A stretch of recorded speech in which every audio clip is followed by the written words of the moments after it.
Bonjour à tous et bienvenue dans cette nouvelle vidéo de matières premières et fondamentaux du 25 mars. Aujourd'hui, nous allons nous intéresser à trois actifs, à savoir le pétrole et plus particulièrement le Brent, l'or et ainsi que le cuivre. Alors on va tout de suite commencer par le pétrole. Le pétrole, on a appris l'information que l'Union européenne pourrait théoriquement décider d'interdire les importations de pétrole russe, et ce, dès cette semaine. On a des pays comme la Hongrie qui sont plutôt frileux à prendre une telle décision. En effet, en coupant les importations de pétrole russe, on pourrait également interrompre le transfert de gaz en provenance de Russie. Et selon certaines spéculations, le départ de certaines entreprises étrangères de Russie pourrait entraîner une réduction de la production pétrolière pouvant aller jusqu'à 3 millions de barils par jour. Donc on a des sociétés occidentales comme Halliburton et Schlumberger qui sont des sociétés de services pétroliers qui représentent 15% de l'ensemble des services. Mais ces sociétés sont quand même responsables à plus de 50% des méthodes avancées d'augmentation de la productivité. Selon Goldman Sachs, concernant un peu le scénario pétrolier qu'on pourrait se faire à moyen terme, la banque indique que l'offre de pétrole en provenance de Russie pourrait diminuer de 1,5 million de barils par jour, ce qui pourrait entraîner une augmentation du prix à 120 dollars par baril. Aujourd'hui, les niveaux sont plutôt aux alentours des 115 dollars. Selon notre graphique qui nous illustre en fait que les entreprises étrangères qui fournissent des services sur le marché pétrolier russe sont en fait responsables de plus de 50% des méthodes avancées d'augmentation de la productivité. Et donc l'arrêt de leurs activités pourrait signifier que la production de la Russie ne pourra pas augmenter conformément à l'accord de l'OPEP+. Parce qu'on voit que les entreprises russes représentent 48% des méthodes avancées d'augmentation de la productivité. Donc ce serait un gros manque à gagner. Donc là, on a différents scénarios sur le marché pétrolier. Et en fait, avec des nombres, certaines probabilités, on a ici 65%, 30% et 5%. Et en fait, on se rend compte donc, que les scénarios pour le marché pétrolier, celui notamment d'une diminution de l'offre de 4 millions de barils par jour, là, si la Russie venait à diminuer sa production là, de 4 millions de barils par jour, ce scénario semble peu probable puisqu'il est estimé à seulement 5%, avec une probabilité de réalisation de seulement 5%. Parce qu'en fait, il nécessiterait l'absence d'implication de la Chine et de l'Inde. Graphiquement, on remarque en données journalières que le pétrole, depuis le 17 mars, en fait, évolue dans une tendance haussière, se dirigeant vers la résistance à 120 dollars le baril. Et un franchissement de cette résistance pourrait permettre au prix de se diriger vers les récents sommets de début mars à 130 dollars le baril. C'est une tendance qui se confirme par notre RSI qui évolue au-dessus de sa zone de neutralité, donc signifiant que les acheteurs ont toujours l'avantage. En données hebdomadaires, le pétrole évolue toujours en nette hausse, il évolue au-dessus de son nuage Ichimoku. Alors attention toutefois, là, le RSI qui s'apprête à franchir la zone de surachat en 2,70, donc on pourrait, en cas de refranchissement à la baisse, ça pourrait nous donner un signal de vente. Donc la réaction là, du RSI sera à surveiller. On va passer maintenant à l'or. Donc les rendements, obligataires, hein, on constate qu'ils augmentent même si, dans le même temps, hein, on voit que la courbe des taux, s'est presque, aplatie, hein, qu'elle est presque plate. On remarque que la Fed est prête à augmenter, les taux d'intérêt de 50 points de base. Elle a déjà annoncé, une augmentation des taux de 25 points, et donc elle pourrait continuer, d'augmenter, ses taux d'intérêt, hein. On estime qu'il pourrait y avoir jusqu'à 6 hausses, des taux, cette année. L'or reste au-dessus du niveau des 1 900 $, hein, bien que les rendements, indiquent une baisse, des valorisations de l'or. Les ETF, ont détenu un niveau, d'or, le plus élevé depuis plus d'1 an, hein. C'est ce qui nous indique qui marque, hein, une grande incertitude, hein, de la part des investisseurs, puisqu'ils se réfugient plutôt vers les valeurs refuges, hein, comme l'or, et donc c'est pour ça qu'il y a une plus forte part, de détention, des ETF, sur l'or. D'ailleurs, pendant 8 jours consécutifs, hein, les ETF ont acheté de l'or et la quantité d'or dans les coffres a augmenté de 7 depuis le début de l'année, tandis que l'argent n'a augmenté que de 1,4.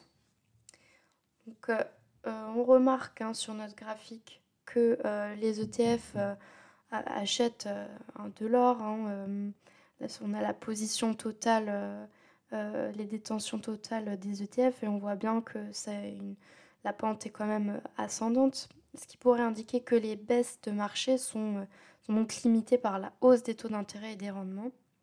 Et on a donc un support à court terme qui se situe, aux alentours des 1890-1900 $ l'once. Donc, graphiquement en données 4 heures, on remarque que les cours de l'or évoluent, euh, dans une formation en triangle ascendant et qui sont actuellement en train de tester, le support, enfin la limite inférieure, du triangle, et en cas de cassure, la baisse et le mouvement baissier, pourrait s'accélérer, vers le support à 1890 $ l'once, bien que la récente hausse des rendements, indique des niveaux potentiellement plus bas. En données journalières, les cours de l'or, on tente, hein, de franchir, définitivement, hein, la résistance au niveau des 1 950 $ l'once et en cas de succès, hein, les cours pourraient se diriger vers, les 1 970 $, mais en cas de repli, pourraient se retrouver, au niveau du retracement de Fibonacci à 61,8 au niveau des 1 920 $ l'once. Et toutefois, donc pour le moment, le RSI est toujours, nous montre que les acheteurs ont toujours l'avantage, mais attention, encore une fois, les cours de l'or, hein, pourraient continuer leur baisse. On va passer maintenant au copper, donc le cuivre, qui est un métal industriel très important, hein. Il est d'ailleurs aujourd'hui le métal le plus survendu à la bourse de Shanghai, avec des intérêts ouverts de moins 13 000 positions. On remarque que les courtiers chinois continuent à détenir des positions à la vente sur le nickel net, mais que donc ces positions ont diminué de plus de la moitié ces derniers jours. Alors, il y a un facteur qui pourrait entraîner une hausse de l'extraction à plus long terme et donc peut-être plus limiter la croissance des prix. Ce sont les nouveaux plans de relance que la Chine pourrait mettre en place. Mais d'autre part, un facteur qui est quand même, dont on parle beaucoup en ce moment en Asie, c'est quand même la reprise des nombres de cas de coronavirus. Et cette remontée du nombre de cas pourrait en effet entraîner une baisse de l'activité économique et cela pourrait peser sur le cuivre. On remarque également que les stocks ont rebondi récemment, ce qui pourrait indiquer une baisse de la consommation en Chine. Et la Chine, savoir qu'elle représente quand même 50% de la demande mondiale de cuivre. Alors, on a des sociétés qui n'excluent pas une baisse massive en Chine, ce qui a poussé les prix, qui avait poussé les prix sous les 5 000 $ la tonne en 2016. correspond à une baisse assez importante par rapport au niveau actuel des prix du cuivre. On remarque également qu'il y a une certaine impulsion de crédit qui commence à rebondir en Chine, mais que la variation sur une année reste encore négative. Et ce changement d'impulsion sur un an et demi indique que le prix pourrait approcher de son sommet. Donc on remarque que le nombre de positions à la vente en Chine n'est pas donc excessivement élevé quand on compare au niveau au début de 2022, fin 2021 et même voire en 2020. Il existe toujours un risque de compression des positions à la vente, comme ça a été le cas sur le marché du nickel qui a été fermé sur la London Mercantile Exchange, parce qu'il y avait eu des positions un peu trop importantes et la volatilité avait fait craindre un petit peu la bourse de positions trop excessives. Et donc il y a un risque que cela se reproduise sur le London Mercantile Exchange. Toutefois, ces positions à la vente du cuivre sont extrêmement faibles, donc ce qui peut nous donner un signal un petit peu contrariant. Donc on remarque que le cuivre est le métal le plus survendu sur les contrats à Shanghai. Il représente un intérêt ouvert net de moins 13 433, ce qui est assez conséquent quand on compare aux autres métaux. Les stocks de cuivre qui sont représentés par la ligne rose ici ont nettement rebondi. On voit que la courbe s'est carrément positionnée à la verticale, ce qui pourrait donc indiquer une baisse de la demande de cuivre. L'impulsion du crédit de la Chine a également rebondi au niveau des 5000, ce qui suggère que le prix du cuivre pourrait être proche de son pic.